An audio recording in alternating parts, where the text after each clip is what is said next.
تو بہرحال ہم نے یہ دیکھا کہ اللہ سبحانہ تعالیٰ نے درجہ بدرجہ ہمیں احکامات دیے کہ مسلمان ہو تم تو مسلمانوں کے ہر فیملی کے کیسے تعلقات ہونے چاہیے. تو فیملی کا ایک بڑے مرد کو فیملی کا قوام بنایا تاکہ جب تک کوئی کسی ایک کو انچارج نہ بنایا جائے انتظام نہیں صحیح چلتا. تو فیملی کے لیے ٹیک کیئر کیا. پھر آپس میں مسلمانوں کے لیے احکامات دیے کہ تم لوگوں کو مضبوط بن کر رہنا ہے, آپس میں بہت سی چیزوں کی اصلاح فرمائی. اور مسلمانوں کو یہ بھی حکم دیا کہ الحمدللہ کہ تمہارے جو تم پر اللہ تعالیٰ کسی کو حکمت جیسے کسی کو بڑائی دے دے, امیر بنا دے کسی کو, تو پھر اس امیر کی اطاعت بھی ضروری ہے. تو یہ سارے کام کس لیے تھے کہ مسلمان ایک مضبوط قوم بن جائے. تو اب ظاہری بات ہے کہ مضبوط قوم کو کچھ اور بھی پرابلمز ہو سکتے ہیں, کہ باہر سے بھی پرابلم ہو سکتے ہیں, کہ دوسرے لوگوں سے جنگ بھی کرنا پڑتی ہے بعض اوقات. اور وہ زمانہ ایسا تھا کہ اسلام کو اسٹیبلش ہو رہا تھا, اسلام کے دشمن ہر طرف تھے.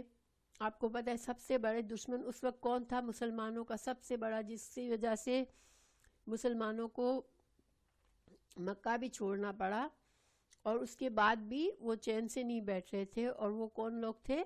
وہ قریش تھے, مکہ کے مشرکین تھے. پھر مدینہ میں یہودی تھے, مدینہ میں منافقین بھی اب بن چکے تھے. تو مسلمانوں کو بہت سے خطرات تھے. اب ایسے میں جنگ بھی ضروری تھی. آپ کو پتہ ہے مکی زندگی میں اللہ سبحانہ تعالیٰ نے مسلمانوں نے 13 سال تک تکلیفیں اٹھائی, مگر جنگ کی اجازت نہیں دی تھی اللہ نے. صرف اللہ تعالیٰ نے صبر کی تلقین فرمائی, رسول اللہ صلی اللہ علیہ وسلم نے صبر کی تلقین فرمائی کہ نماز پڑھتے رہو, اپنی عبادات کو درست کرو, اللہ سے تعلق مضبوط کرو اور صبر کرو. لیکن اب مدینہ میں دوسری سچویشن تھی. اب مسلمانوں کا ایک ملک بن گیا تھا اور جس کا دفاع ضروری بھی تھا. تو آج کے جو آیات ہیں وہ قتال کے بارے میں, اس سے پہلے بھی ہم نے تھوڑا بہت اللہ سبحانہ تعالیٰ نے فرمایا کہ جو لوگ اسلام کے لیے لڑتے ہیں, جو اللہ کے راستے میں لڑتے ہیں, وہ اللہ کے دین کو سر بلند کرنے کے لیے لڑتے ہیں. لیکن جو لوگ طاغوت کے لیے لڑتے ہیں, جو لوگ مخالف قوتوں کے لیے لڑتے ہیں, جو اسلام کے مخالف قوتیں ہیں ان کے لیے لڑتے ہیں, تو وہ اصل میں شیطان کے لیے لڑتے ہیں. اور اللہ تعالیٰ نے مسلمانوں کو یہ بھی تسلی دی کہ ٹھیک ہے, تم کو بظاہر لگتا ہے کہ ان کی بڑی طاقتیں ہیں, ان کے پاس بہت سے ہتھیار ہیں, بہت سے ان کے پاس جانور ہیں, بہت سے وسائل ہیں, لیکن پھر بھی شیطان کی چال کمزور ہوتی ہے اور مسلمانوں کو اللہ کی مدد حاصل ہے. یہ ساری باتیں ہم نے ابھی تک سیکھی تھی. اب اللہ سبحانہ تعالیٰ آگے کی آیت ہم دیکھتے ہیں کہ آگے اللہ تعالیٰ اسی قتال سے متعلق ہی بات چل رہی ہے. اللہ تعالیٰ فرما رہے ہیں اعوذ باللہ من الشیطان الرجیم, بسم اللہ الرحمن الرحیم. الم ترا, آ کا کیا مطلب ہوتا ہے؟ آپ لوگوں کو آتا ہوگا. حمزہ کا کیا مطلب ہوتا ہے؟ کیا, ٹھیک ہے نا, سوال ہے. کیا. لم کا مطلب ہوتا ہے نہیں. علم کیا نہیں. ترا جو ہے یہ اصل میں را حمزہ یا را تھا. را سے ہوتا ہے دیکھنا, آنکھوں سے دیکھنا, یا یہاں پر کبھی کبھی یہ بولنے کا انداز ہوتا ہے کہ کیا تم نے غور کیا ان لوگوں کی بات پر, کیا تم نے دھیان دیا, یعنی کہ ایک طرح سے یہ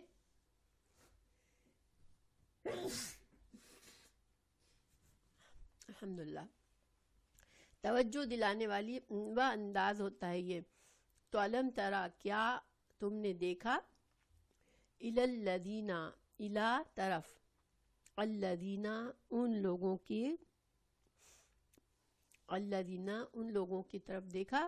قیلا قالا اس نے کہا, قیلا اس سے کہا گیا. تو قیلا اصل میں پیسو ہے, ٹھیک ہے. قیلا کہا گیا,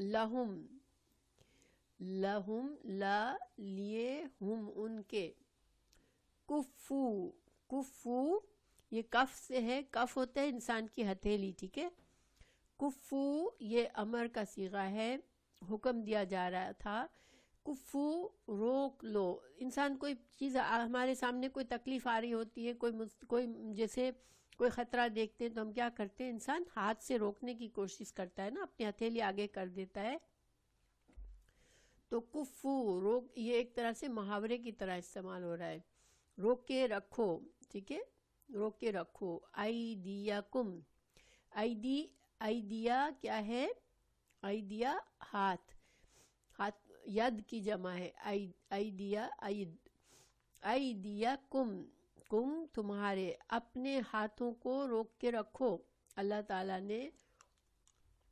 تعالیٰ فرما رہے ہیں کیا تم نے ان لوگوں کی طرف دھیان دیا ان کی طرف غور کیا یا ان کو دیکھا جن سے کہا گیا تھا کہ تم اپنے ہاتھوں کو روک کے رکھو یعنی کہ جنگ سے روک کے رکھنا ہے ٹھیک ہے یہاں پر بات تھوڑی سی مختصر کر دی گئی ہے کہ جنگ سے روک کے رکھنا ہے یعنی کہ جب مکہ میں رسول اللہ تعالیٰ نے جنگ سے منع فرمایا تھا کہ نہیں ابھی مسلمان جنگ نہیں کریں گے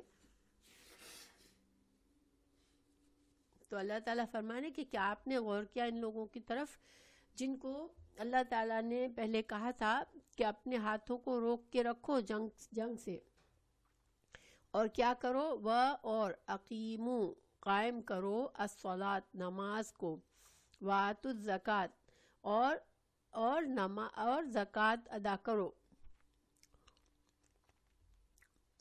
فلما تو پھر لما جب لما مطلب ہوتا ہے جب تو پھر جب ٹھیک ہے تو پھر جب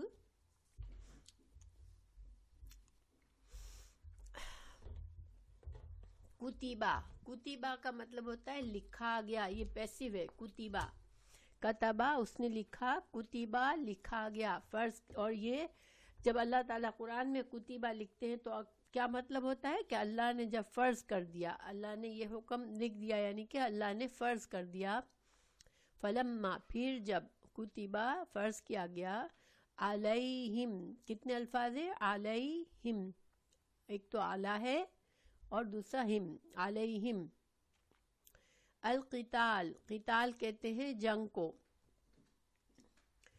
تو جب ان پر جنگ فرض کر دی گئی کہ اب تم کو جنگ کرنا ہے اب تم کو لڑنا ہے نکل کے تو کیا ہوا اذا جب فریقن ایک گروہ منہم ان میں سے یخشونا خشیا خاشین یا ڈرنا یخشونا وہ ڈرتے ہیں الناس لوگوں سے کا مانن خشیتی ڈرنے کے یہ کتنے الفاظ ہوئے یہاں پر کا خشیتی کتنے الفاظ ہیں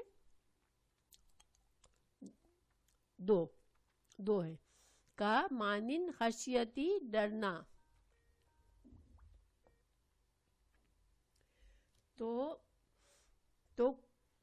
ایک گروہ تم لوگوں میں سے ان میں سے کیا کر رہا ہے ڈر رہا ہے کیسے ڈرنا خشیت لوگوں سے ڈر رہا ہے مگر ان کا ڈر ان کا خوف کیسا ہے جیسے کہ خشیت اللہ جیسے اللہ سے ڈرنے کا حق ہے ایسا لوگوں سے ڈر رہے ہیں او یا اشد اور بھی زیادہ خشیتن اور زیادہ ڈرنا یعنی کہ جب پہلے تو تم نے ان لوگوں کو دیکھا کہ جب ان سے کہا جا رہا تھا کہ ابھی جنگ نہیں کرنا ٹھیک ہے اور تم ابھی صرف نماز پڑھو زکوٰۃ ادا کرو لیکن جب ان سے کہا گیا کہ اب جنگ کرو تو وہ ان کے دل میں اتنا خوف ہے موت کا جیسے کہ انسان کو اللہ سے ڈرنا چاہیے کیونکہ اللہ ہی کے ہاتھ میں ہے انسان کی موت اور زندگی لیکن وہ انسانوں سے ایسا ڈر رہے ہیں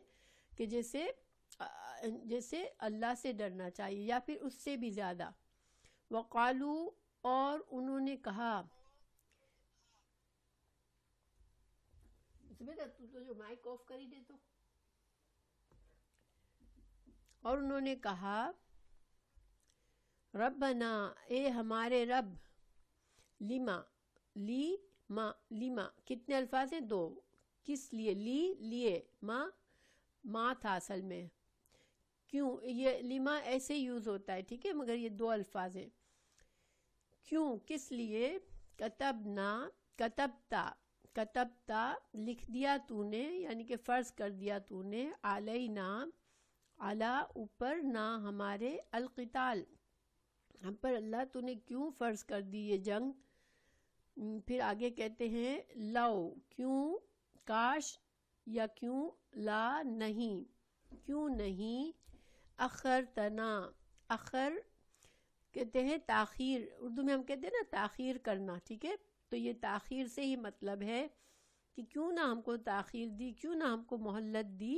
اخرتنا، یہ کتنے الفاظ ہیں؟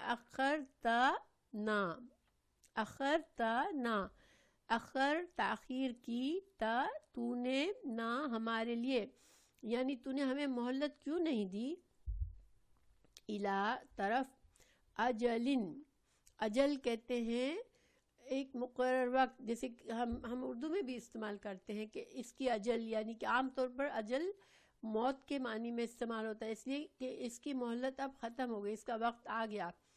تو اجلن، وقت مقرر، قریب، یعنی کہ کوئی دوسرے کسی قریب کے وقت میں تک تو نے کیوں اس کو مہلت، ہم کو مہلت کیوں نہیں دے دی، یعنی ابھی رائٹ وقت نہیں ہے، ابھی ہمارے لیے جنگ کا ٹائم زیادہ صحیح نہیں ہے، تو اللہ تعالیٰ تو نے ہمیں کیوں مہلت نہیں دی کہ تھوڑا عرصہ اور ٹھہر کر ہمیں یہ حکم فرماتے.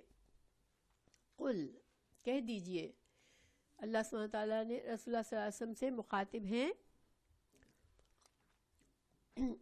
کہہ دیجئے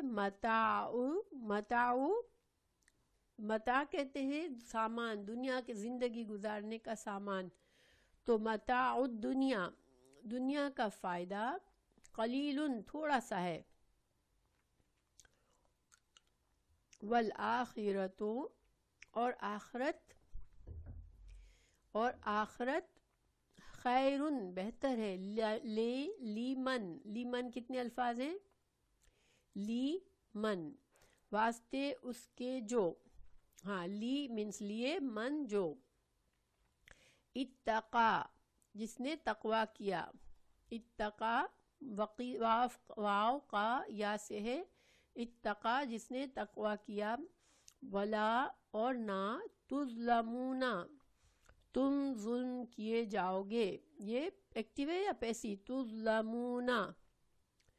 تظلمون ایکٹیو ہے یا پیسیو؟ پیسیو ہے. تا پر دمہ ہے اور لام پر فتح ہے. جب تا پر یا پہلے مضارع کی علامت پر دمہ ہوتا ہے اور اس کے تھرڈ حرف پر فتح ہوتا ہے تو عام طور پر یہ پیسیو ہوتا ہے. تم ظلم کیے جاؤ گے، فتیلن دھاگے کے برابر. اچھا، اب اس کا رننگ ٹرانسلیشن کیا ہے اس آیت کا؟ کہ اللہ تعالیٰ فرما رہے ہیں کیا تم نے انہیں دیکھا جنہیں حکم دیا گیا تھا کہ اپنے ہاتھوں کو روکے رکھو اور نمازیں پڑھتے رہو اور زکوٰۃ ادا کرتے رہو، پھر جب انہیں جہاد کا حکم دیا گیا تو اسی وقت ان کی ایک جماعت لوگوں سے اس قدر ڈرنے لگی جسے اللہ تعالیٰ کا ڈرو، بلکہ اس سے بھی زیادہ، اور کہنے لگے اے اللہ، اے ہمارے رب، تو نے ہم پر جہاد کیوں فرض کر دیا؟ کیوں ہمیں تھوڑی سی زندگی اور جینے دی؟ آپ کہہ دیجئے کہ دنیا کی سود مندی تو بہت ہی کم ہے اور پرہیزگاروں کے لیے تو آخرت ہی بہتر ہے، اور تم پر ایک دھاگے کے برابر بھی ستم روا نہ رکھا جائے گا. یہ تو رننگ ٹرانسلیشن تھا. اب اس آیت کے بارے میں مختلف رائے ہے، ٹھیک ہے. ایک رائے یہ ہے کہ یہ کون لوگ تھے جس سے جو ڈر گئے، جنگ کا حکم آیا تو ڈر گئے، یہ کون سے لوگ تھے؟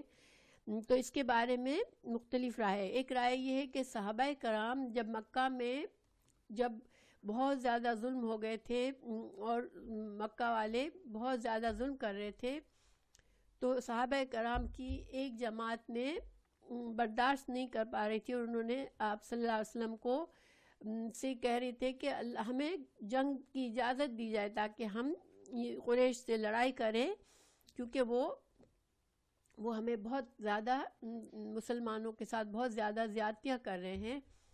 مگر اس وقت اجازت نہیں تھی اللہ کی طرف سے. تو اللہ کے رسول صلی اللہ علیہ وسلم نے ان کو کہا کہ نہیں، تم ابھی اپنی عبادات پر دھیان دو، ابھی ہمیں جنگ کا حکم نہیں آیا ہے. تو تم نماز قائم کرو اور صدقہ کرو غریب لوگوں کی، جن لوگوں پر بہت مشکلات آئی پڑی ہیں، جو غلام لوگ ہیں، جو بہت غریب مسلمان ہیں، وہ تو اصل میں بہت زیادہ ان پر ظلم و ستم ہو رہا تھا. تو تم ان کی مدد کیا کرو، صدقہ خیرات کر کے، کہ کسی غلام کو آزاد کر دو، کسی غریب کی مدد کر دو. مگر تم اللہ سے اپنا مضبوط قائم کرو تعلق، اور بس دین کا جو بھی تمہیں تعلیمات دی جا رہی ہے اس پر عمل کرو. لیکن جب مدینہ میں آ گئے، اب جب مسلمانوں کی ایک حکومت بن گئی، اب اللہ تعالیٰ نے فرض کر دیا کہ اب تم کو جہاد کرنا فرض ہے. کیوں؟ اس لیے کہ اسلام کو اب اسٹیبلش ہونا ہے، اسلام کو اب پھیلنا ہے. اور یہ اسلام کے دشمنوں کو اسی وقت ہو سکتا ہے جب کہ عرب کے اندر جو اسلام کے دشمن ہیں ان کو ختم کیا جائے، اور خانہ کعبہ کو آزاد کرنا ہے. یہ سارے کام بغیر جہاد کے نہیں ہو سکتے تھے. اب اللہ تعالیٰ نے مسلمانوں پر فرض کر دیا کہ تم کو اب جنگ کرنا ہے. تو ایسے میں آپ امیجن کریں کہ صحابہ کرام اپنا سب کچھ چھوڑ کے مکہ سے مدینہ گئے تھے. ابھی ان کو اپنی زندگی کو دوبارہ سے اسٹیبلش کرنا تھا. کسی کو کام کی فکر تھی، جاب کی فکر تھی، کچھ ذریعہ معاش ان کو ڈھونڈنا تھا تاکہ ان کی زندگی دوبارہ سے نارمل ہونے لگے.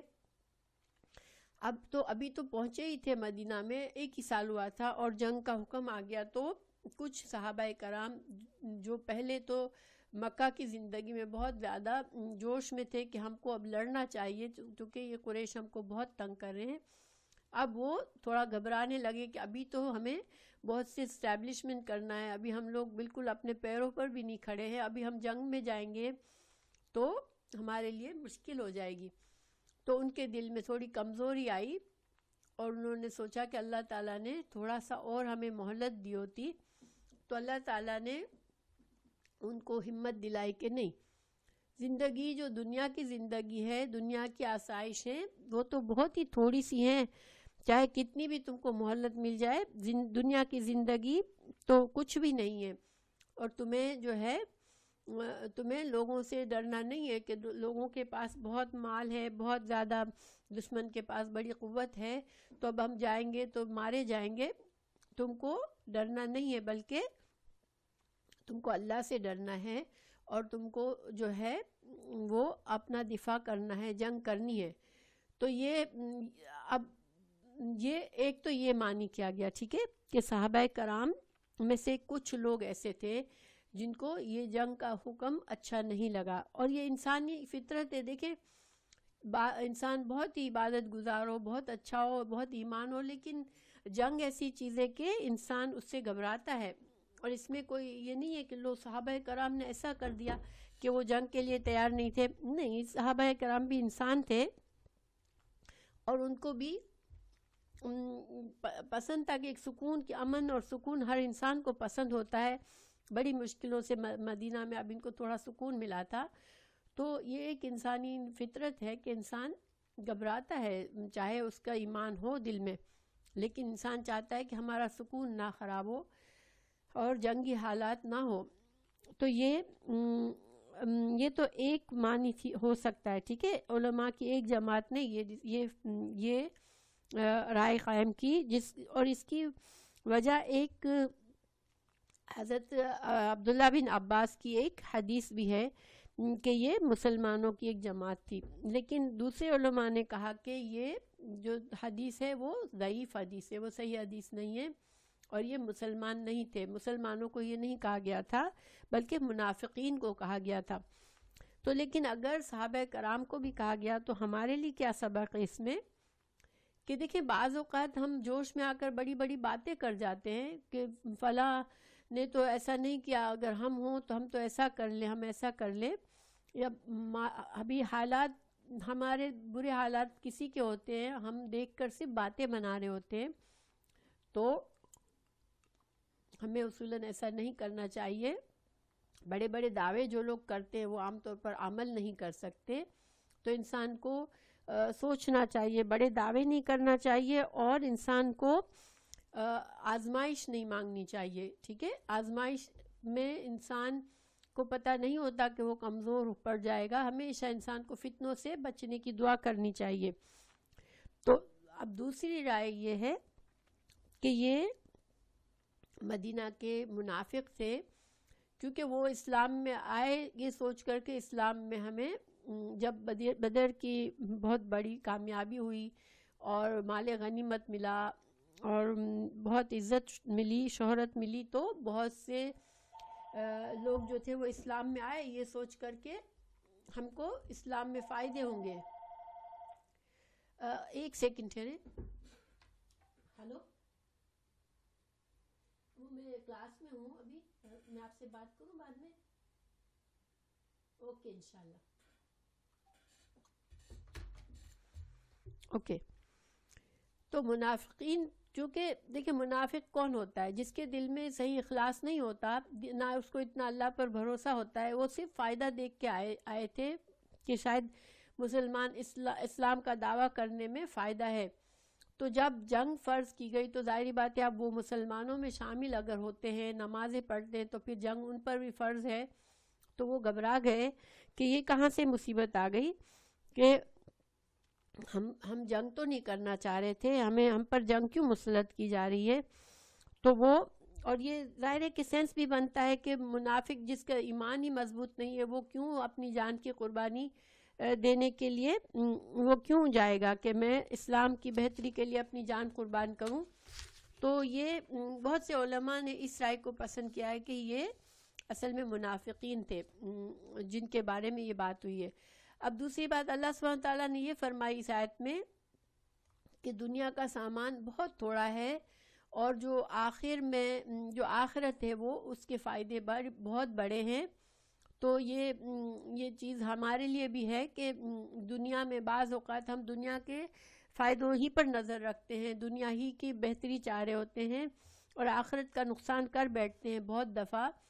تو انسان کو یہ یاد رکھنا چاہیے کہ آخرت کی زندگی ہمیشہ کی ہے اور آخرت کی نعمتیں دنیا کے مقابلے میں کہیں زیادہ ہے.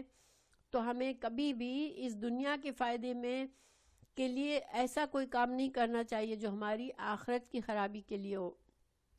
اور تیسری بات یہ ہے، اس میں یہاں یہ سیکھنے کو ملا کہ اللہ سبحانہ تعالیٰ فرما رہے ہیں کہ وَلَا تُظْلَمُونَ فَتِيلًا، کہ انسان جو ہے اگر قربانی کرتا ہے اسلام کی راہ میں، اللہ کے احکامات ماننے میں کوئی تکلیف اٹھاتا ہے، تو یہ نہ سمجھے کہ اس پر ظلم ہو گیا ہے، اس لیے کہ اللہ سبحانہ تعالیٰ ایک ایک ہمارا عمل دیکھ رہے ہیں اور ہماری ایک ایک نیکی کو لکھا جا رہا ہے، اور ہمیں اس کا اجر و ثواب اللہ تعالیٰ بڑا چڑھا کر دیں گے.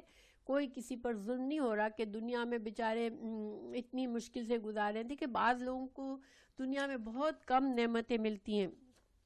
ہم خود دیکھتے ہیں کہ پیدائش سے بس ان کے ساتھ مشکلات ہی ہیں، مشکلات ہیں، اور انسان بائی نیچر یہ سمجھتا ہے کہ میں اس دنیا میں بس پیدا ہوا ہوں، زندگی ایک بار ملی ہوئی ہے تو مجھے انجوائے کرنا چاہیے، مجھے نعمتیں ملنی چاہیے، مجھے خوش رہنا چاہیے. تو انسان کا عام طور پر یہ رویہ ہوتا ہے، اور وہ اسی طرح چھوٹی چھوٹی بھی پریشانیوں کو ناپسند کرتا ہے کہ یہ مجھ پر کوئی پریشانی نہ آئے، مجھ پر کوئی بیماری نہ آئے، مجھ پر کوئی تکلیف نہ آئے اور میں اچھی زندگی گزاروں. لیکن اللہ سبحانہ تعالیٰ جو ہے وہ ان کے حکمت کے ساتھ، اللہ کی حکمت ہے ہر بات میں، اور اللہ تعالیٰ ہر انسان کو وہ دیتے ہیں جو اللہ کی حکمت کے لحاظ سے، اللہ کے علم کے لحاظ سے اس کے لیے بہتر ہوتا ہے. تو انسان کو ہمیشہ برے وقت میں، بری آزمائش میں یہ سوچنا چاہیے کہ یہ اللہ کی طرف سے کوئی ظلم نہیں ہے، اور انشاءاللہ اگر میں اس مشکل وقت سے اللہ پر بھروسہ کر کے گزر گیا تو مجھے اس کا اجر و ثواب اللہ کے پاس ضرور ملنا ہے. تو انشاءاللہ مشکلات اور آزمائشیں ہمیں بہت زیادہ ان سے گزرنے میں انسان بہت شکایتیں نہیں کرے گا، بہت واویلا نہیں کرے گا، بہت زیادہ پریشان نہیں ہو جائے گا، بلکہ اللہ پر توکل کرے گا۔ تو یہ آیت کا تھا ایکسپلینیشن۔ انشاءاللہ ہم آگے بڑھتے ہیں۔ اللہ تعالیٰ فرما رہے ہیں مزید اسی سے تعلق ہے اگلی آیت کا بھی، کہ اینا کا مطلب ہوتا ہے اینا ما، یہ دونوں الفاظ مل کر آتے ہیں، ٹھیک ہے۔ اینا ما، اینا کا مطلب ہوتا ہے کہاں، اینا، ٹھیک ہے۔ اینا ہوتا ہے جیسے ہم کسی سے پوچھیں تم کہاں ہو، تو اینا انتا، تم کہاں ہو، ٹھیک ہے۔ تو یہ مطلب ہوتا ہے اس کا کہاں، لیکن جب اینا کے بعد ما آ جاتا ہے تو یہ ترجمہ ہو جاتا ہے جہاں کہیں۔ ما کا مطلب ہوتا ہے کہیں بھی، رائٹ، جو بھی، تو یعنی کہ جہاں کہیں ترجمہ ہو جاتا ہے اس کا، اور یہ دونوں مل کر ہی آتے ہیں، اینما، جہاں کہیں۔ صرف اینا اگر کہیں استعمال ہوگا تو پھر ترجمہ کیا ہوگا، کہاں، ٹھیک ہے۔ تو اینما، جہاں کہیں، تکونو، کانا یکونو سے تکونو ہے، یہ تم ہو، تم ہوگے، تا تم کے لیے ہے، اور کونو جمع ہے، واو جمع کی ہے یہاں پر۔ جہاں کہیں تم ہوگے، یدرککم، یدرککم، کتنے الفاظ ہیں،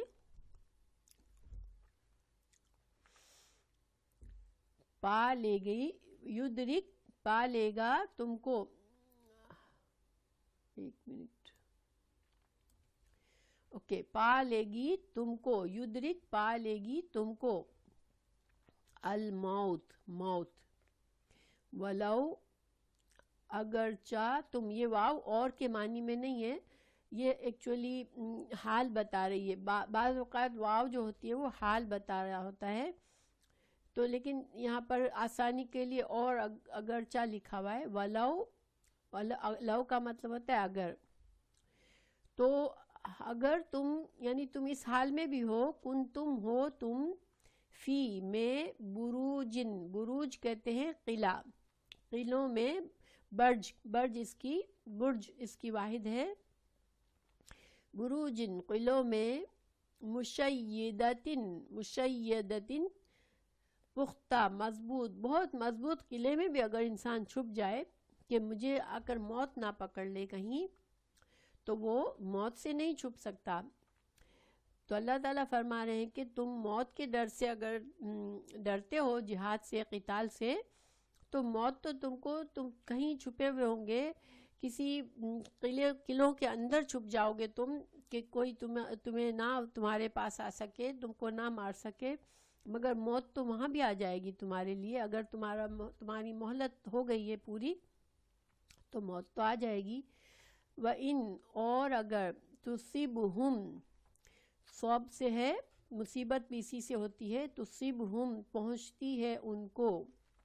اب اللہ تعالیٰ یہاں پر، یہاں تک تو ایک بات جیسے دیکھا جائے تو یہ اللہ تعالیٰ مسلمانوں کو بھی سمجھا سکتے ہیں، یہ بات مسلمانوں کے لیے بھی ہو سکتی ہے، اور منافقین کو بھی دھمکی، اگر مسلمانوں کے لیے ہے تو اللہ تعالیٰ پیار سے سمجھا رہے ہیں کہ تم موت سے مت ڈرو، اس لیے کہ موت تو انسان کہیں بھی ہوگا اس کو آ جائے گی، لیکن اگر منافقوں کو دھمکی دی جا رہی ہے تو منافقوں کو کہا جا رہا ہے کہ تم سمجھتے ہو کہ تمہارے بڑے بڑے قلعے میں تم چھپ جاؤ گے تو تم بچ جاؤ گے، یا یہودیوں کے پاس بڑے بڑے قلعے تھے اس زمانے میں، تو کیا تمہارے قلعے تم کو بچا لیں گے؟ نہیں، موت کا وقت آئے گا تو موت تم کو پا لے گی۔ پھر آگے اللہ تعالیٰ ان کا رویہ بتا رہے ہیں۔ اب یہ بات پکی بات ہے کہ اب منافقوں کا رویہ ہے، اس لیے کہ صحابہ کرام مخلص تھے، وہ دل سے ایمان لائے تھے، ان کے اندر کبھی کچھ کمزوری اگر آتی بھی تھی تو وہ انسانی ہونے کی حیثیت سے آتی تھی، مگر یہ جو رویہ ہے یہ خاص منافقین کا رویہ بتایا جا رہا ہے۔ اور اور اگر، تصبہم، پہنچتی ہے ان کو، حسنتن، کوئی بھلائی، اگر منافقوں کو کوئی فائدہ ملتا ہے تو وہ کیا کہتے ہیں، یقولو، وہ کہتے ہیں، ہذہ، یہ، من عند اللہ، من سے، عند، پاس، اللہ، اللہ کی طرف سے ہے، وہ خوش ہو جاتے ہیں، او اللہ نے مجھے دیا، لیکن یہ خوشی ان کی کیا ہوتی ہے؟ اللہ کی شکر گزاری کی نہیں ہوتی ہے. ان کو یہ ہوتا ہے کہ میں اتنا اچھا ہوں کہ مجھے اللہ نے یہ انعام دیا ہے, میں ڈیزرو کرتا ہوں, یہ ان کا مطلب ہوتا ہے. دیکھیں جس کو اللہ کی طرف سے کچھ ملتا ہے, جو بندہ اللہ پر یقین اور توکل کرنے والا ہوتا ہے, تو وہ ہر صورت میں اللہ کی ہی طرف بڑھتا ہے, چاہے اس پر مشکل آئے چاہے اس پر خوشی آئے. اور خوشی آتی ہے, اس کو کوئی فائدہ پہنچتا ہے تو دل میں شکر کرتا ہے, یا اللہ تیرا شکر ہے تو نے مجھے یہ دیا, ٹھیک ہے. لیکن جب منافق لوگ ہوتے ہیں, جو لوگ دنیا پسند ہوتے ہیں, اگر ان کو کامیابی ملتی ہے تو وہ کیا سمجھتے ہیں, اگر ان کو پتہ بھی ہے کہ اللہ ہے تو ان کے دل میں کیا آتا ہے کہ میں ڈیزرو کرتا ہوں, اللہ نے, میں اچھا ہوں اس لیے مجھے اللہ نے دیا ہے. تو وہ خوش ہو جاتے کہ میں جو بھی کر رہا ہوں میں ٹھیک کر رہا ہوں, اس لیے کہ اللہ مجھ سے راضی ہے, میرے اعمال سے, میرے ایکشن سے, اور مجھے دے رہا ہے, ٹھیک ہے. وَإِن تُصِبْهُمْ, اور اگر ان کو پہنچتی ہے, سیئۃ, کوئی مصیبت, کوئی تکلیف, کوئی بیماری, کوئی پریشانی, کوئی مالی نقصان, تو وہ کیا کہتے ہیں؟ یقولو, وہ کہتے ہیں, ہادہی, یہ مشکل, یہ پریشانی, یہ تنگی کیوں آئی؟ ہادہی, یہ من عندک, من سے, عند پاس کا, تیرے. یعنی رسول اللہ صلی اللہ علیہ وسلم پر الزام دیتے تھے کہ یہ آپ کا پیغام ہم نے مانا, ہم مسلمان ہوئے تو ہم پر یہ مصیبت آئی ہے, یعنی کہ آپ کی وجہ سے آئی ہے, آپ کی بات ماننے کی وجہ سے آئی ہے.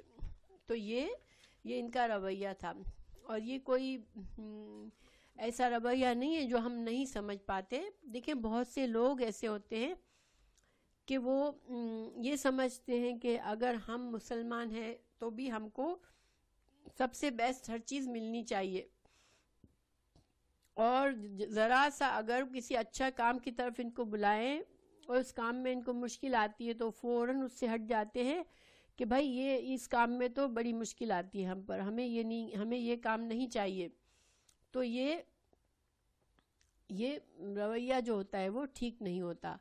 دیکھیں اصل میں اللہ سبحانہ تعالیٰ کی طرف سے کبھی اچھائی ملتی ہے انسان کو, کبھی خوشیاں ملتی ہیں, کبھی مال و دولت ملتا ہے, کبھی اولاد کی کثرت ملتی ہے, کبھی دنیا میں عزت اور شہرت ملتی ہے, اور کبھی اس کے اپوزٹ انسان کے اندر بیماریاں آتی ہیں, تکلیف آتی ہے, کمزوری آ جاتی ہے, مال کی کمی ہو جاتی ہے, اور کبھی انسان کو اکیلا رہ جاتا ہے, اس کو کوئی پوچھنے والا نہیں ہوتا, ایموشنلی اس کو ڈاؤن محسوس کرنا ہوتا ہے. تو یہ ساری چیزیں کیا ہے, اصل میں سب کچھ ایک آزمائش ہے. اللہ تعالیٰ نے دنیا میں بندوں کو صرف آزمائش کے لیے بھیجا ہے. اس دنیا میں کوئی بھی چیز فائنل نہیں ہے کہ یہ ہماری بس یہی قسمت ہے. دنیا میں اپس اور ڈاؤن آتے رہتے ہیں, اور ہر چیز میں اللہ تعالیٰ کی حکمت ہوتی ہے.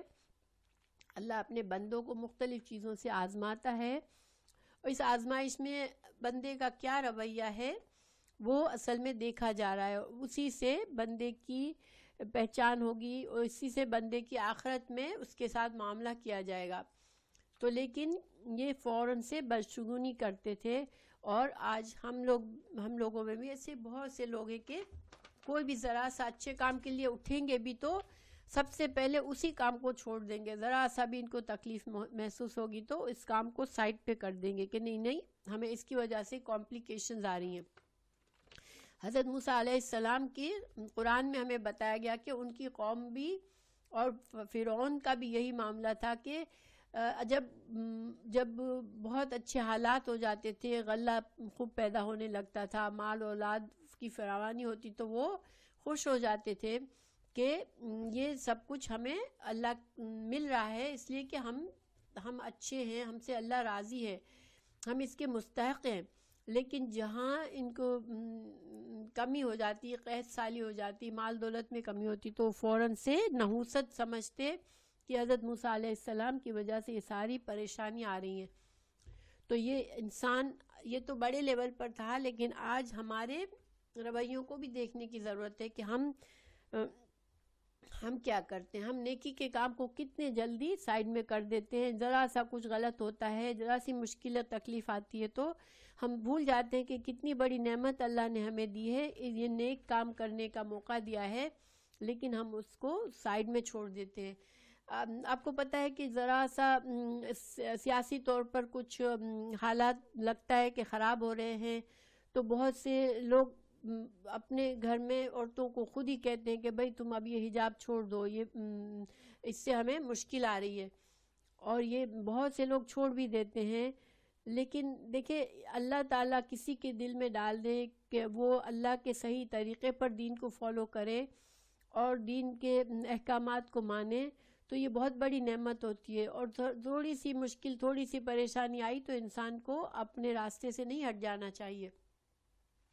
آپ لوگوں کو یاد ہے الیکشن سے پہلے جس عورت نے نقاب اتارنے کے لیے منع کر دیا تھا اور کتنا بڑا ایک ہنگامہ مچا تھا, سارے الیکشن کی ڈیبیٹس اس کے بارے میں تھی کہ اس نے یہ جو پردے نقاب کا معاملے کے اوپر تھی سارا معاملہ, اور وہ ایک سیدھی سادی سی عورت تھی بیچاری, اس کو بس اپنا اللہ کا حکم سمجھ کے مان رہی تھی وہ, تو اللہ تعالیٰ نے کیسا اس کو پروٹیکٹ کیا. وہ کتنی مشکلوں سے گزری ہوگی جب تک اس کے یہ سارا کچھ ہو رہا تھا, وہ کتنی مشکلوں سے گزری ہوگی. اس کو سٹیزن شپ ڈینائی کر دی گئی تو اس کو فکر لگی ہوئی ہوگی کہ وہ اب اس کو شاید یہاں سے جانا بھی پڑ جائے, لیکن اللہ تعالیٰ نے کیسے اس کی مدد کی کہ پتہ نہیں آپ لوگوں نے کسی نے فالو کی تھی اس کی سٹوری. لیکن اللہ تعالیٰ جو ہے وہ اپنے دین کی وجہ سے کسی کو بھی تکلیف میں نہیں ڈالتا, بس یہ ایک آزمائش ہوتی ہے, ٹھیک ہے. اور ہمیں اگر ایک اچھی چیز ملی ہے, دیکھیں آپ صلی اللہ علیہ وسلم کی موجودگی کتنی بڑی نعمت تھی کہ ان لوگوں کے پاس اللہ کے رسول تھے موجود, اور آپ صلی اللہ علیہ وسلم کی دعائیں قبول ہوتی تھی. اگر وہ آپ صلی اللہ علیہ وسلم کو خوش کر دیتے, ان کی اطاعت صحیح طرح سے کرتے, آپ کی دعائیں حاصل کرتے, تو ان کی دنیا اور آخرت سب سنور جاتی. لیکن یہ ان کی بدقسمتی تھی کہ وہ دنیا کے, ان کو دنیا اتنی نظر آ رہی تھی اہم کہ اس چکر میں انہوں نے آپ صلی اللہ علیہ وسلم کی موجودگی اتنی بڑی نعمت ان کے پاس تھی اس کا بھی نا احساس نہیں کیا. نہیں مجھے نام تو میں ذہن سے نکل گیا ہے ان کا, لیکن یہ بہت بڑی سٹوری تھی. سارا الیکشن کا معاملہ اسی سے چلا تھا, اور ہار جیت بھی دیکھا جائے تو اسی کے بیس پر ہوئی تھی. تو بہرحال مطلب یہ کہ آپ لوگوں کے لیے میں کیا کہہ سکتی ہوں کہ دیکھیں بہت سے لوگ, یہ ہم قرآن پڑھ رہے ہیں, آپ کے اوپر ذرا سا پریشانی آ جاتی ہے کہ محنت کرنا پڑ رہا ہے, اب ٹیسٹ دینا پڑ رہا ہے, وقت دماغ لڑانا پڑ رہا ہے, تو ہم لوگ بہت جلدی ڈسکریج ہو جاتے ہیں, اور ہم یہ اس کی نعمت کی قدر بھول جاتے ہیں کہ اللہ تعالیٰ نے اتنی بڑی نعمت مجھے دے دی کہ میں اللہ کی کلام, اللہ کی کتاب کو سمجھنے کی کوشش کر رہی ہوں, سیکھنے کی کوشش کر رہی ہوں. یہ تو مجھے اللہ نے تو چن لیا ہے. ہم یہ سب بھول جاتے ہیں. ہمیں صرف کیا نظر آتا ہے کہ اس کی وجہ سے مجھ پر میں پریشر میں آ گئی ہوں, میری لائف ڈسٹرب ہو رہی ہے, تو ہم اس کی وجہ سے گھبرا جاتے ہیں. لیکن کبھی ایسا نہ کریں. اللہ کی نعمت دیکھیں, زندگی میں ہمیں نہیں پتا کہ نیکسٹ اسٹیپ پر ہمارے لیے کیا آزمائش آنے والی ہے. ہم کہیں کہ میری زندگی ڈسٹرب نہ ہو, میں اس لیے اچھا کام چھوڑ دوں کہ مجھے بہت زیادہ محنت کرنی پڑتی ہے, میرا دماغ بہت ہل جاتا ہے, میرے پر یہ ہو رہا ہے وہ ہو رہا ہے. لیکن ہمیں نہیں پتا کہ کل ہمارے لیے کیا اور کوئی آزمائش ہمارے لیے کنارے پر ہو, جو کہ ہم اس کو بھی چھوڑ دیں ہمارے لیے, اور ہمیں اور بھی بہت سی جن چیزوں کی وجہ سے ہم قرآن کو سائڈ پہ رکھ دیتے, ہم سے وہ چیزیں بھی چھوٹ جائے, ہمیں نہیں پتا. یہ تو اللہ ہی جانتا ہے. تو ہمیشہ انسان کو بڑا فائدہ دیکھنا چاہیے کہ دنیا کی ٹائم, دنیا کی نعمتیں, دنیا کی جو زندگی بالکل مختصر ہے. اللہ تعالیٰ نے فرمایا یہ تو صرف دنیا میں جو کچھ بھی ہے وہ تو بہت قلیل فائدہ ہے. تو ہمیں بھی یاد رکھنا چاہیے, ہمارے لیے بھی سبق ہے اس میں. پھر اگلی آیت ہے ما اصابک من حسنۃ. اچھا یہ آیت میں نے پوری کر لی. اچھا کل من عند اللہ, نہیں میں نے نہیں کی, ٹھیک ہے اوکے. تو یہاں تک تو یہ تھا. پھر اللہ تعالیٰ نے فرمایا قل, کہہ دیجئے, کل سب کا سب من عند اللہ، سب کا سب اللہ کی طرف سے ہے. تو اس سے ہمیں کیا سمجھ میں آیا کہ اللہ کے اذن کے بغیر ایک پتا بھی نہیں گرتا. ٹھیک ہے.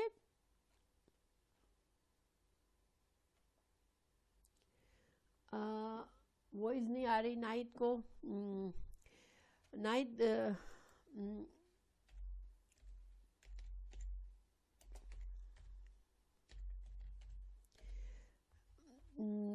سب کو تو آ رہی ہے. اس کو لکھ دے ٹرن آف دا کمپیوٹر اور پھر شاید آ جائے انشاءاللہ، سیٹنگ ہو جائے کمپیوٹر کو بند کرنے سے. ناہید کو پرابلم ہو رہا ہے. تو اب اللہ تعالیٰ دیکھیں کل من عند اللہ، یہاں پر انسان کو یہ سمجھنا ہے کہ اللہ کے اذن سے سب کچھ ہوتا ہے. ٹھیک ہے. یعنی کہ انسان جو ہے اس دنیا میں اللہ نے انسان کو اختیارات دیے ہیں. ٹھیک ہے، کہ یہ کر لے وہ کر لے، لیکن انسان کا ارادہ اور کوشش ہی ہوتی ہے صرف، اور اسی وجہ سے اس کو اجر و ثواب بھی ملتا ہے یا اس کو گناہ بھی ملتا ہے. باقی سب کچھ ہوتا وہی ہے جو اللہ کی مرضی ہوتی ہے. جتنا اللہ تعالیٰ نے جو کام ہونے دینا ہوتا ہے وہ کام اتنا ہوتا ہے. اگر اللہ تعالیٰ نہ چاہے تو انسان کچھ بھی نہیں کر سکتا.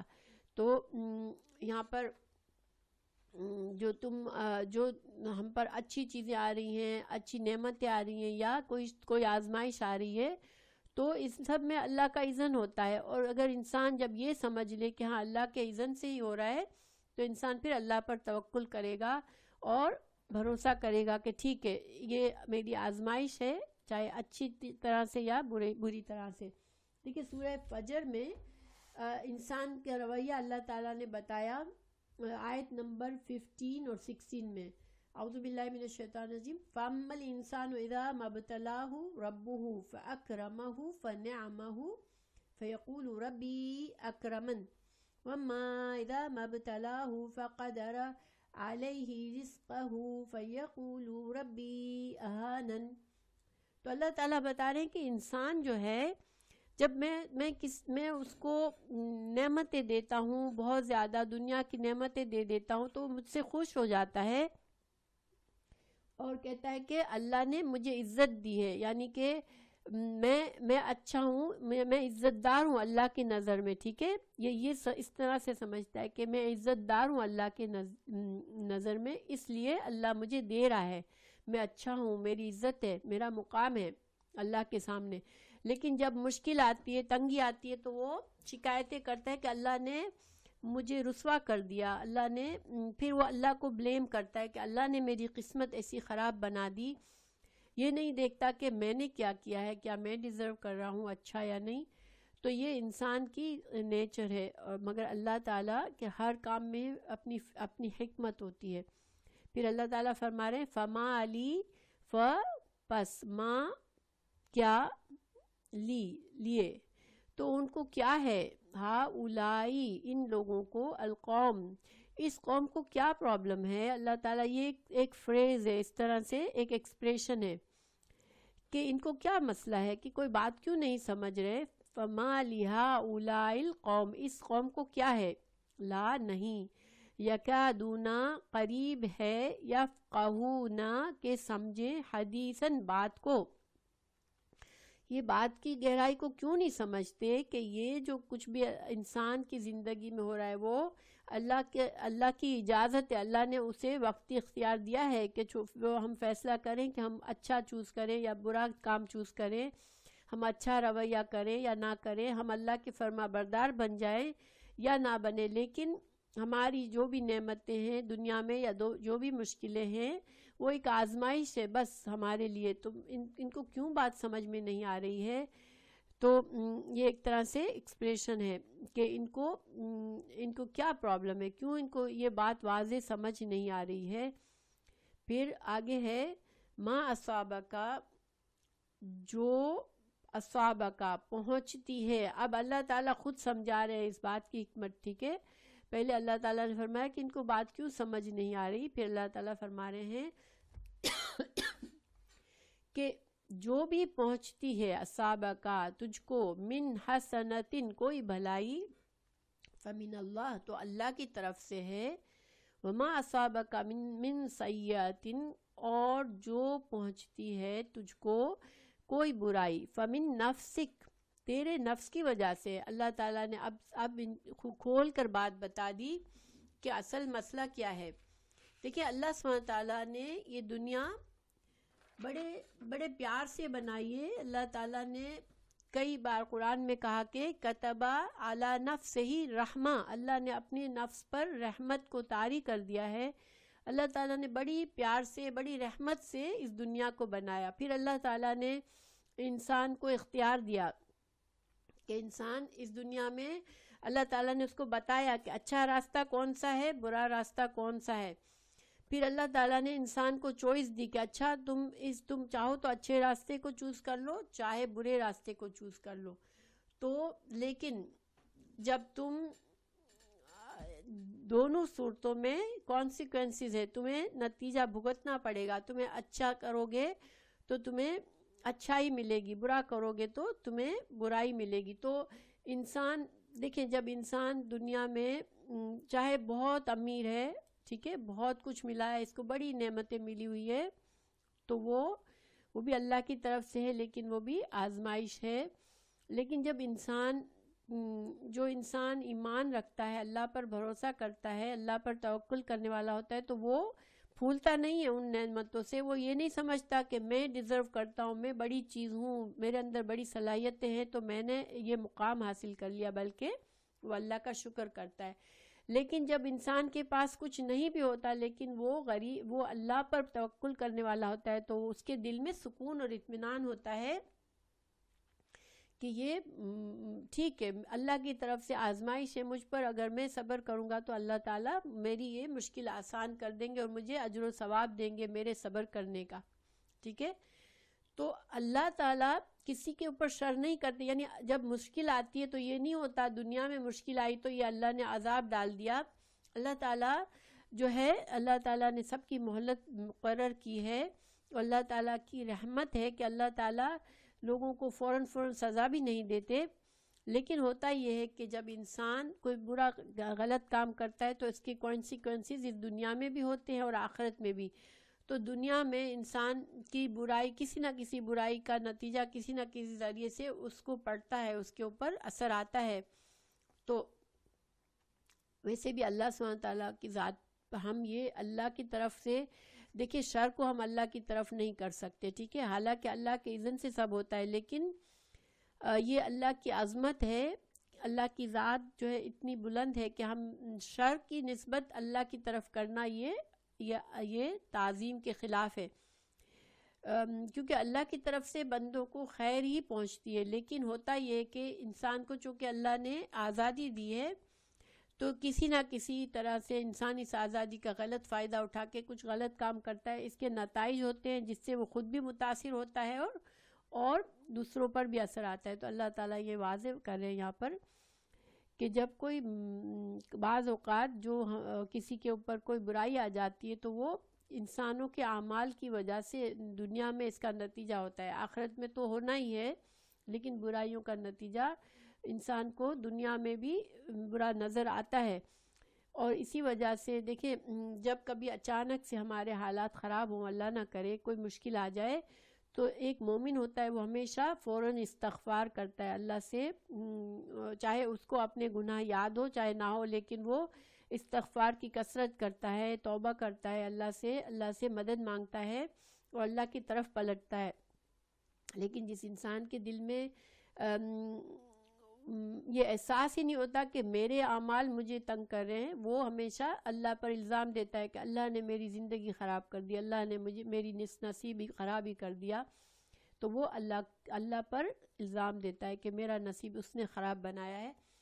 تو یہ یہاں پر اللہ تعالیٰ سمجھا رہے ہیں کہ برائی انسان کے اعمال کی وجہ سے آتی ہے، اور برائی بعض اوقات دیکھیں انسان بہت نیک ہوتا ہے لیکن اس پر آزمائش آتی ہے، جیسے بیماری آ گئی، جیسے مال کی کمی آ گئی، تو وہ صرف کیا ہوتا ہے، وہ صرف اس انسان کو اللہ نے درجے بڑھانے ہوتے ہیں کہ اللہ تعالیٰ کو معلوم ہوتا ہے کہ یہ میرا بندہ صبر کرے گا اس تکلیف پر اور میں اس کے درجات کو بلند کروں گا، تو وہ ایک دوسری بات ہوتی ہے۔ لیکن اکثر اوقات جب کوئی مشکل آتی ہے تو ہمیں دیکھنا چاہیے ہمارے اوپر، ہمیں دو باتیں سوچنی چاہیے. جب بیماری آ گئی، مصیبت آ گئی، تو ہمیں دو طرح سے سوچنا چاہیے. ایک، یا تو شاید مجھ سے کچھ غلطی ہوئی ہے جس کی میں دنیا میں اللہ تعالیٰ میرے لیے مشکل کر رہا ہے تاکہ اللہ تعالیٰ مجھے دنیا میں پاک کر دے. تو ہمیں استغفار کی کثرت کرنی چاہیے اور اللہ سے دعا مانگنی چاہیے، اللہ تعالیٰ جو بھی گناہ ہوئے تو مجھے معاف کر دے اور میری مشکل کو حل کر دے. اور دوسرا رویہ یہ ہوتا ہے کہ انسان کو سمجھ نہیں آ رہی کہ میں تو بہت فرما برداری سے چل رہا ہوں، بہت احتیاط سے چل رہا ہوں، پھر مجھ پر یہ بیماری، یہ مشکل، یہ پریشانی کیوں آ رہی ہے. تو اس وقت انسان یہ سوچے، جو اس پر اللہ کو پر بھروسہ ہے تو یہ سوچے کہ اللہ سبحانہ تعالیٰ مجھے آزما رہے ہیں، اور یہ اللہ تعالیٰ کا وعدہ ہے کہ اللہ آزمائے گا تاکہ ہمیں جنت جو ہے وہ آزمائشوں کے بعد ملنی ہے. تو اللہ تعالیٰ مجھے آزما رہا ہے اور میں صبر کروں گا تو اللہ میرے درجات بلند کرے گا اور اللہ تعالیٰ مجھے میری پریشانی بھی دور کرے گا. جب انسان کا یہ رویہ ہوتا ہے وہ انسان کبھی بے حال نہیں ہو جاتا کہ دکھ ہو رہا ہے تو بے حال ہو گیا، اور سکھ میں آپے سے باہر ہو جاتا ہے، فخر میں، غرور میں مبتلا ہو جاتا ہے. یہ رویہ ایک مومن کا نہیں ہوتا. مومن دونوں طرح سے اپنے آپ کو بیلنس رکھتا ہے. تو یہاں پر اللہ تعالیٰ ہمیں یہ بتا رہے ہیں. پھر انسان کو ہمیشہ دیکھیں، انسان کی کوشش اور انسان کا ارادہ ہے نا بہت اہم ہے. ہمیں اپنے ارادے پر نظر رکھنی چاہیے کہ ہم ایک کام کر رہے ہیں تو ہم کیوں کر رہے ہیں. ٹھیک ہے، اگر ہماری نیت اللہ کی طرف ہوگی کہ ہم اللہ کے لیے کر رہے ہیں، تو بعض اوقات ایسا ہوتا ہے کہ ہم کسی کو صدقہ دیتے ہیں، کسی کو خیرات کرتے ہیں، کسی ضرورت مند کی مدد کرتے ہیں، پھر اس کی کوئی بات ہمیں نہیں پسند آتی تو ہمیں اس سے بڑی شکایتیں ہو جاتی ہیں کہ دیکھو میں نے تو اس کی مدد کی، اس نے میرے ساتھ ایسا کیا. لیکن جو اللہ کے لیے کرتا ہے نا، وہ یہ سوچتا ہے کہ ٹھیک ہے میرا اجر تو اللہ کے پاس ہے، ٹھیک ہے میں نے اللہ کے لیے کیا تھا. اس کو پھر پرواہ نہیں ہوتی کہ یہ آدمی اب میرے آگے پیچھے پھر رہا ہے یا نہیں، یہ آدمی مجھ سے بہت میں احسان مند ہے یا نہیں، اس لیے کہ اس نے اللہ کے لیے کیا ہوتا ہے. تو یہ ہمیں اپنے آپ کو جج کرنا ہے انشاءاللہ، اس لیے کہ ہماری یہ دنیا جو ہے، ہماری زندگی کا ایک ایک لمحہ قیمتی ہے اور ایک ایک لمحے میں ہمیں آخرت کمانی ہے. تو انشاءاللہ اگر ہم اپنا تزکیہ کرتے رہیں گے، اپنے اندر دیکھتے رہیں گے انشاءاللہ، تو ہم ایک مومن کا ہر وقت تعلق صرف اللہ سے ہوتا ہے، اور وہ جب اچھائی ملتی ہے اس کو تو اللہ کا شکر گزار بنتا ہے، فخر نہیں کرتا، غرور نہیں کرتا، اور جب مشکل آتی ہے تو استغفار کی کثرت کرتا ہے اور سوچتا ہے شاید مجھے سے کچھ غلطی ہوئی ہے. تو انشاءاللہ اس میں ہمارے لیے فائدہ ہے. پھر اگلی آیت ہے وَرْسَلْنَاكَ اوکے ما اصابکم من حسنۃ فمن اللہ وما اصابکم من سیئۃ فمن نفسک. اب اللہ تعالیٰ رسول اللہ صلی اللہ علیہ وسلم کو تسلی دے رہے ہیں، کیونکہ آپ صلی اللہ علیہ وسلم کو تکلیف ہوتی تھی جب لوگ آپ کی طرف یہ کہتے تھے کہ آپ کے دین کی وجہ سے، آپ کی بات ماننے کی وجہ سے مشکلات آ رہی ہیں ہم پر. تو اللہ تعالیٰ فرما رہے ہیں اور ارسلناکا بھیجا ہے آپ کو ہم نے. یہ کتنے الفاظ ہیں؟ ارسلناکا کتنے الفاظ ہیں؟ بھیجا ہے ہم نے آپ کو، ٹھیک ہے، بھیجا ہے ہم نے آپ کو. ماشاءاللہ زلیخا. للناسی لوگوں کے لیے. کتنے الفاظ ہیں؟ للناسی کتنے الفاظ ہیں؟ دو. ماشاءاللہ دو. لیے الناس لوگوں کے، رسولن رسول بنا کر، ٹھیک ہے. تو اللہ تعالیٰ فرما رہے ہیں کہ آپ کو میسنجر بنا کر بھیجا ہے. آپ کا کام کیا ہے کہ آپ اللہ کا پیغام پہنچا دیں ان کو، ٹھیک ہے. وَكَفَى بِاللَّهِ اور کافی ہے. کافی ہم اردو میں بھی بولتے ہیں نا، بس ہو جانا، پورا ہو جانا. کافی ہے باللہ اللہ. یہ بات زیادہ ہے اور یہ زیادہ با ہوتا ہے. زائد با کس لیے آتا ہے؟ جس کا ترجمہ ہم ساتھ نہیں کرتے، وہ با کس لیے آتا ہے؟ دیکھیں یہاں با کا کوئی ترجمہ نہیں ہے. یہ کس لیے آیا ہے؟ زور، بات میں زور پیدا کرنے کے لیے، تاکید کے لیے کہ بے شک اللہ جو ہے، ہاں وزن، بات میں وزن پیدا کر رہا ہے کہ اللہ کی ذات اتنی بڑی ہے، اللہ ہی کافی ہے. شہیدن گواہ، یعنی کہ یا رسول اللہ صلی اللہ علیہ وسلم آپ پریشان نہ ہو اگر یہ آپ کو الزامات دیتے ہیں، آپ کی رسالت پر شک کرتے ہیں، تو چونکہ جب ظاہری بات ہے اگر رسول اللہ صلی اللہ علیہ وسلم کو شکایت کرتے ہیں کہ آپ کی بات ماننے سے ہم پر مصیبت آئی، تو گویا وہ آپ کی بات کو اللہ کی بات سے الگ سمجھتے ہیں نا. جب اللہ ہی کا حکم ہے آپ صلی اللہ علیہ وسلم کی زبان سے آ رہا ہے تو پھر آپ صلی اللہ علیہ وسلم کو الزام دینے کی کیا کوئی سینس ہی نہیں بنتا نا. تو اللہ تعالیٰ یعنی گویا کہ ان کو یقین ہی نہیں ہے آپ کی رسالت پر، تو اللہ تعالیٰ یہاں تسلی دے رہے ہیں کہ آپ فکر نہ کریں، آپ اللہ کافی ہے، آپ جو ہیں اللہ کے سچے رسول ہیں، یہ گواہی اللہ کی طرف سے آ رہی ہے تو اس کی اللہ کی گواہی ہی کافی ہے. تمہیں ان لوگوں کے ماننے نہ ماننے سے آپ کو پریشان نہیں ہونا چاہیے. پھر من یطیع اللہ، اللہ تعالیٰ فرما رہے ہیں جو اطاعت کرتا ہے الرسول، رسول کی، فقد، تو تحقیق اطاع اللہ، اللہ ہی کی اطاعت کی اس نے، ٹھیک ہے.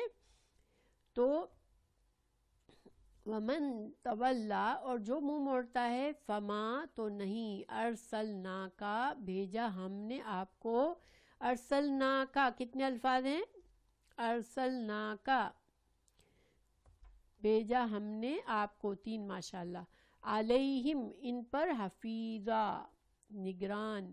اللہ تعالیٰ رسول اللہ صلی اللہ علیہ وسلم کو مزید تسلی فرما رہے ہیں اور لوگوں کو ایک طرح سے دھمکی دے رہے ہیں جو منافق ہیں ان کو، کہ تم اس رسول کی بات مانتے ہو، جو لوگ رسول صلی اللہ علیہ وسلم کی بات مانتے ہیں وہ اصل میں اللہ ہی کی بات مانتے ہیں. تو پھر رسول اللہ صلی اللہ علیہ وسلم کو الزام دینے کی تو بات ہے ہی نہیں، کیونکہ اللہ ہی کی بات مانی اور اللہ کی بات ہر حکمت پر ہے.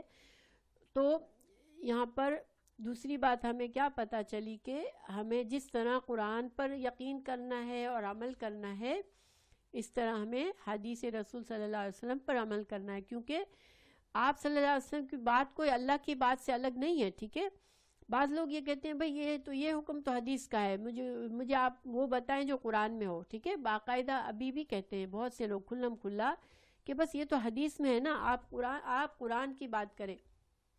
لیکن اللہ تعالیٰ نے اپنے رسول کو بھیجا تو رسول اللہ صلی اللہ علیہ وسلم کو اپنی خواہشات اور مرضی سے احکامات نہیں دے رہے تھے لوگوں کو، ٹھیک ہے. اللہ کے رسول صلی اللہ علیہ وسلم نے وہی احکامات دیے جو اللہ نے ان کو دیے بندوں کے لیے. تو اللہ کے رسول کی اطاعت ایسے ہی ہے جیسے اللہ کی اطاعت ہے. تو یہ اس زمانے کے لیے بھی تھا اور آج بھی ہمارے لیے بھی ہے کہ اگر ہمیں پتہ ہے کہ صحیح حدیث ہے تو پھر ہمیں اس کو ایسے ہی ماننا ہے جیسے ہمیں قرآن کو ماننا ہے.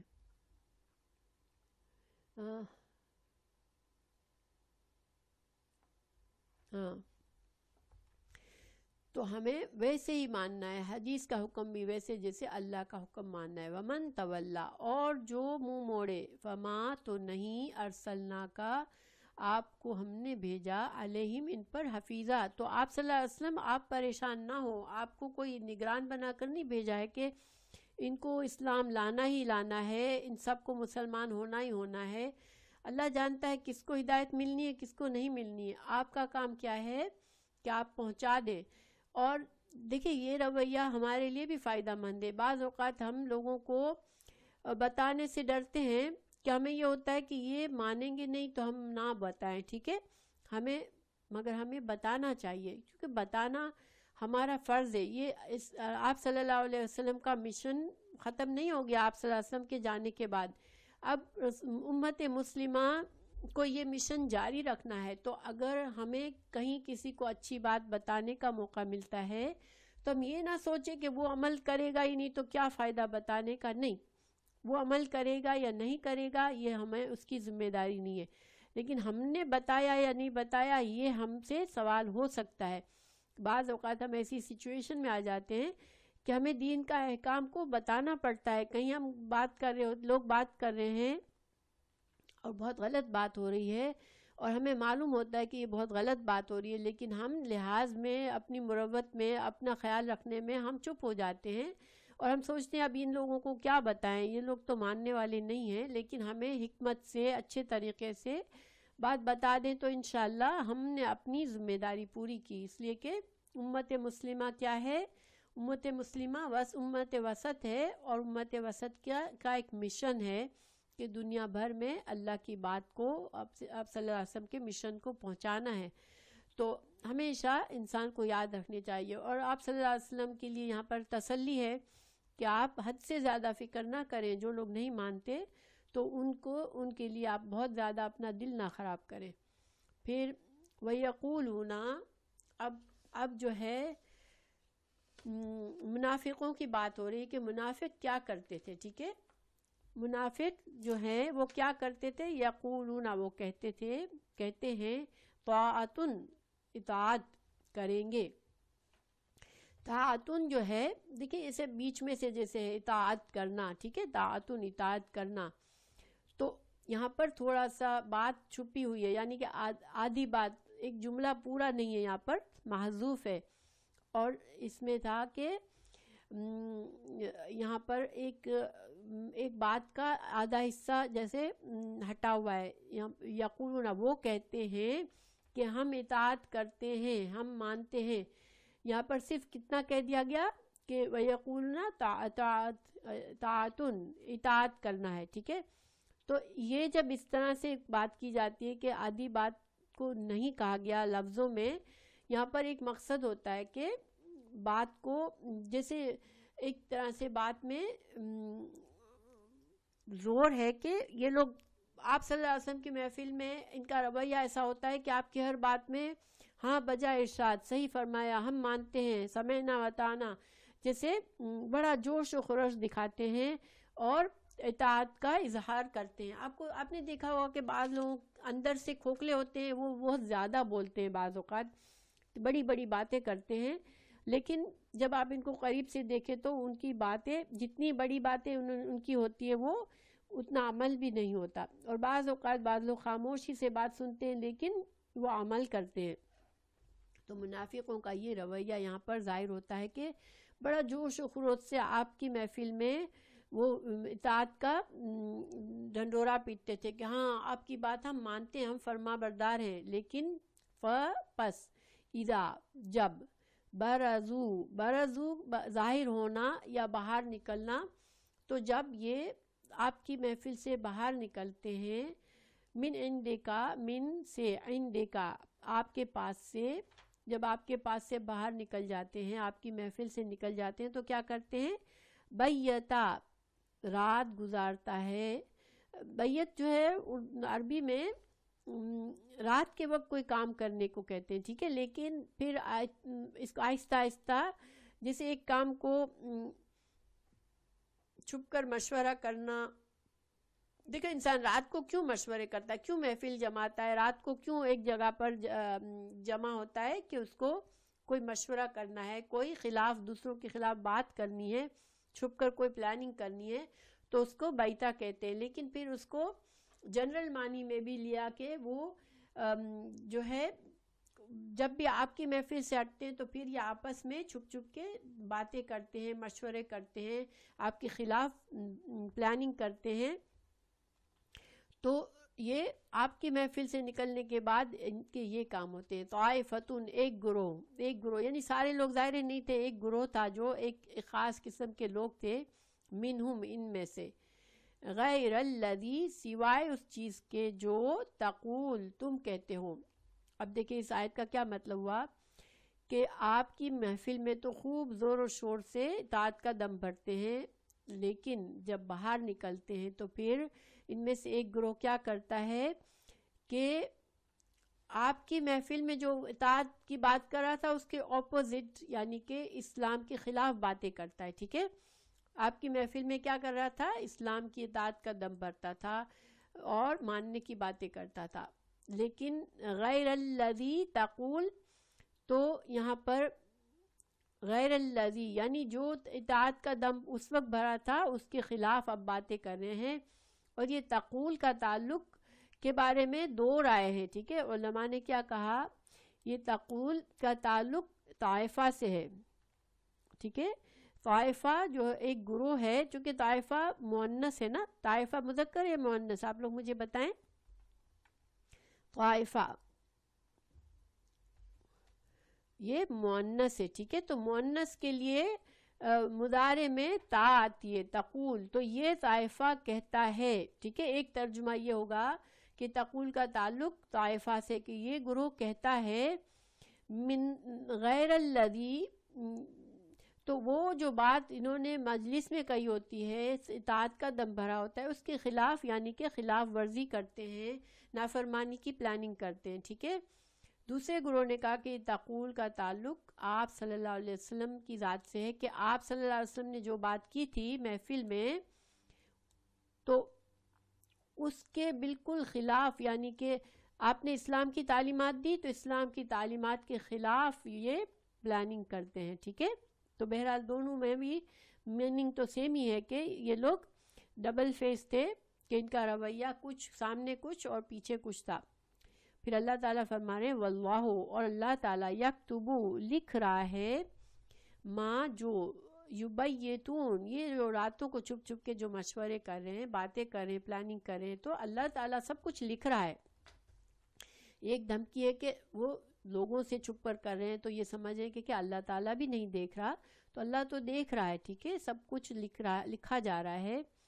فعارد، اب رسول اللہ صلی اللہ علیہ وسلم سے کہا جا رہا ہے کہ آپ اعراض کریں، آپ نظر انداز کریں ان کو، ٹھیک ہے، ان کے رویے کو آپ بالکل نوٹس نہ لیں، عنہم، ان سے، وتوکل، اور بھروسہ کریں، علی اللہ، اللہ پر، وکفا، اور کافی ہے، باللہ، اللہ، یہ بابی زائد ہے اور زور دینے کے لیے آئی ہے، اللہ ہی کافی ہے، وکیلن، کارساز، گویا کہ اگر یہ گروہ اگرچہ آپ کے خلاف باتیں کرتے ہیں، پلاننگ کرتے ہیں، سازشیں کرتے ہیں، آپ ان سے اعراض برتیں، آپ ان سے بالکل ایسے جیسے آپ کو پتہ ہی نہیں ہے، اور آپ اللہ پر بھروسہ کر لیں، اللہ کافی ہے ان کی چالوں پر، اللہ آپ کے لیے کارساز، مددگار کافی ہے۔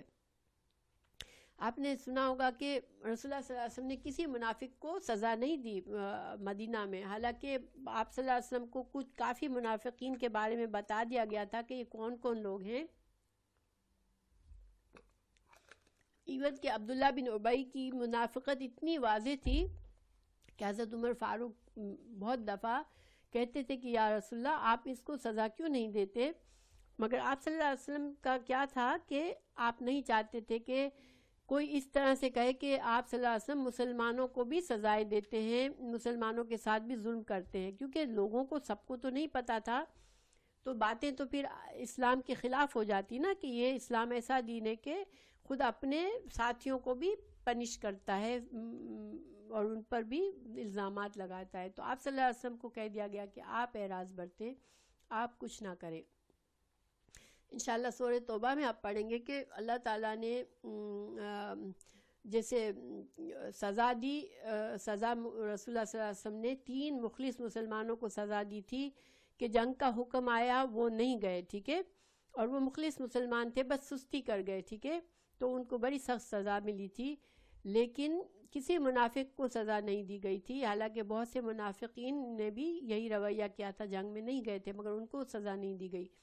اسی طرح واقعہ افک ہوا، جب حضرت عائشہ پر الزام لگایا گیا تو منافقین نے ساری آگ لگائی تھی، لیکن کسی منافق کو سزا نہیں دی گئی، لیکن جو مخلص مسلمانوں نے اس میں حصہ لیا، منافقین کی باتوں میں آ کر باتیں ادھر ادھر پھیلائیں، ان کو کوڑے لگائے گئے تھے، ان کو سزا دی گئی تھی، کیونکہ اللہ سبحانہ تعالیٰ مسلمانوں کو پاک کر دینا چاہتا ہے، ٹھیک ہے، تو مخلص تھے مگر غلطی کر گئے تھے، تو ان کو ان کی سزا دنیا میں ہی دے دی گئی تاکہ ان کا گناہ سے ہٹ جائے اور یہ پاک صاف ہو جائے، مگر منافقین کے لیے اللہ نے فیصلہ کیا ہوا ہے کہ ان کی سزا آخرت میں ہوگی۔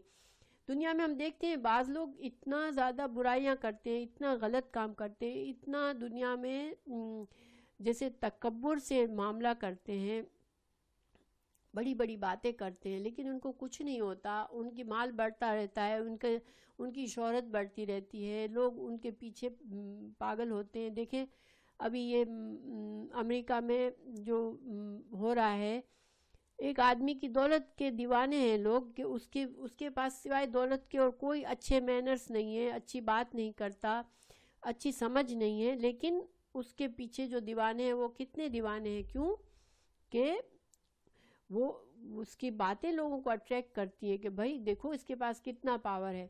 اور اللہ تعالیٰ, ہم سوچتے ہیں اللہ تعالیٰ ایسے لوگوں کو کیوں زمین میں نہیں ڈال دیتا, کیوں ان کو آگے بڑھنے دیتا ہے, لیکن یہ اللہ تعالیٰ کی حکمت ہے. اللہ تعالیٰ بعض لوگوں کو اتنی مہلت دیتا ہے کہ سارے گناہ جتنے کرنے کر لیں, اور ان کے خلاف حجت جمع ہو رہی ہے, اور آخرت میں ان کا اسی قدر ان کے معاملات اس سے ایسا ہی معاملہ کیا جائے گا, ایسی ہی سزا دی جائے گی. پھر اللہ تعالیٰ فرما رہے ہیں افلا, حمزہ کیا, فلا فا پس, لا نہیں. کتنے الفاظ ہو گئے افلا میں؟ کتنے الفاظ ہو گئے؟ 2 نہیں, 2 تو نہیں ہوئے. افلا 3. ہاں ماشاءاللہ. کیا پھر بھلا نہیں, کیا بھلا نہیں, یتدبرون وہ غور کرتے. تدبر کہتے ہیں اردو میں بھی کسی بات پر غور و فکر کرنا. تو کیا یہ لوگ غور و فکر نہیں کرتے القرآن, قرآن پر؟ یہاں پر منافقوں کی بات ہو رہی ہے کہ یہ لوگ قرآن پر غور نہیں کرتے. قرآن اتر رہا ہے, نازل ہو رہا ہے, قرآن کی آیتیں پڑھی جا رہی ہیں, تو کیا یہ غور و فکر نہیں کرتے؟ ولو, اور اگر, کانا ہوتا, من عند غیر اللہ, من سے, عندہ پاس, غیر اللہ اللہ کے علاوہ کسی اور کی طرف سے ہوتا اگر یہ قرآن, لوجدو, لا البتہ, وجدو وہ پاتے, فیہی اس میں, اختلافات, کثیرن بہت سارے. یہاں پر یہ آیت جو ہے اللہ تعالیٰ کیا فرما رہے ہیں کہ کیا یہ قرآن پر غور نہیں کر رہے؟ اگر یہ قرآن اللہ کے سوا کسی اور کی طرف سے ہوتا تو اس میں بہت سے اختلافات پائے جاتے. تو یہاں پر ان لوگوں سے کیوں کہا جا رہا ہے یہ؟ اس لیے کہ یہ اسلام کی کچھ باتوں کو تو پسند کرتے ہیں جو ان کے اپنے فائدے کی نظر آتی ہیں. قرآن کے کچھ احکامات ان کو اچھے لگتے ہیں, لیکن پھر قرآن ہی کے کچھ احکامات ان کو بہت برے لگتے ہیں. تو کیا یہ لوگ غور و فکر نہیں کرتے کہ قرآن تو سارا کا سارا اللہ کی طرف سے ہے, تو پھر یہ کیا بات ہوئی کہ کچھ حصے ان کو قابل عمل لگتے ہیں, کچھ حصے قابل عمل نہیں لگتے. تو اللہ تعالیٰ کی کتابیں پورا کا پورا اس میں کہیں اختلافات نہیں ہے. اللہ تعالیٰ کے جو احکامات ہیں تو سارے احکامات میں ایک دوسرے سے جڑے ہوئے ہیں. ہر کوئی حکم ایسا نہیں ہے کہ دوسرے حکم کے خلاف ثابت ہو رہا ہو کہ یہ کرو پھر اس کے خلاف کچھ اور ہو رہا ہو. تو اللہ تعالیٰ کے احکامات جو ہیں وہ سارے مربوط ہیں, ایک دوسرے سے جڑے ہوئے ہیں. اور اسی طرح دیکھیں عبادات ہیں تو کوئی ایسا نہیں کہ ایک عبادت کرو تو دوسری عبادت کے خلاف چلی جاتی ہے. عقائد ہے کہ ایک عقیدہ رکھو تو دوسرے عقیدے کے خلاف ہو جاتا ہے. نہیں, ہر چیز میں نظام ہے. آپ دیکھتے ہیں کہ ہم تفسیر کر رہے ہیں تو کیسے ماشاءاللہ ہر چیز ایک دوسرے سے تسلسل ہے اور ایک ہی ڈائریکشن میں سب جا رہا ہے. اللہ ہی کی طرف سب کچھ بلا, ہر بات آپ کو اللہ ہی کی طرف بلا رہی ہے. تو یہ تو ایک پوری مضبوط کتاب ہے, ہر چیز ایک دوسرے سے جڑی ہوئی ہے. اسی طرح اللہ نے کائنات میں بھی ہم آہنگی ہے. اللہ تعالیٰ ایسے نہیں کہ کبھی سورج نکلا اور چاند نکلا دونوں ایک وقت میں نکل آئے اور کبھی کچھ بھی نہ نکلا, یعنی کہ ایون کائنات کی چیزیں بھی ہم آہنگی ہے ہر چیز میں. ایسا نہیں ہوتا کہ دن اور رات ایک ساتھ جمع ہو جائے, دن کے بعد ہی رات آتی ہے. تو کیا یہ لوگ غور و فکر نہیں کرتے؟ تو قرآن میں ان لوگوں سے کہا گیا, اور ہم کو بھی قرآن میں تدبر, یہ ہمیں بھی بتایا جا رہا ہے کہ قرآن جو ہے وہ تدبر کے لیے, ٹھیک ہے, کیونکہ اللہ تعالیٰ خود فرما رہے ہیں کہ قرآن میں تدبر نہیں کرتے. تو گویا قرآن صرف اس لیے نہیں ہے کہ ہم سمجھے نہ سمجھے, بس صحیح طرح سے پڑھے نہ پڑھیں, بس اپنی جو بھی ہمیں آتا ہے ویسے تلاوت کر لیں اور ہم سمجھے کہ ہم نے فرض ادا کر دیا قرآن کا. نہیں, یہ قرآن کا حق ہے کہ اس میں تدبر کیا جائے, اس میں سمجھا جائے, غور و فکر کیا جائے, اس پر عمل کیا جائے. تو یہاں پر منافقین کو سمجھایا جا رہا ہے. لیکن آج آپ کو پتہ ہے کہ کتنے ہی مسلمان ہیں جو اپنے آپ کو بڑا اوپن مائنڈڈ سمجھتے ہیں، بڑا ماڈرن سمجھتے ہیں، اور وہ قرآن کی کچھ باتیں ان کو اچھی لگتی ہیں اور کچھ کو وہ پرانی باتیں سمجھتے ہیں کہ یہ 1400 سال پرانے تو صحیح تھا، اب ہمارے لیے آج کے زمانے میں یہ بات صحیح نہیں ہو سکتی، آج کے زمانے میں اس بات پر ہم اس طرح سے عمل نہیں کر سکتے۔ تو اللہ تعالیٰ محفوظ رکھے ایسے رویوں سے، اس لیے کہ قرآن کی ہر بات اللہ کی طرف سے ہے اور ہمیں اس پر ہر چیز پر ایمان رکھنا ہے، ہر چیز پر عمل کرنا ہے، اور قرآن کا حق ہے کہ ہم اس پر غور و فکر کریں اور اس کو سمجھیں اور اس پر عمل کریں۔ تو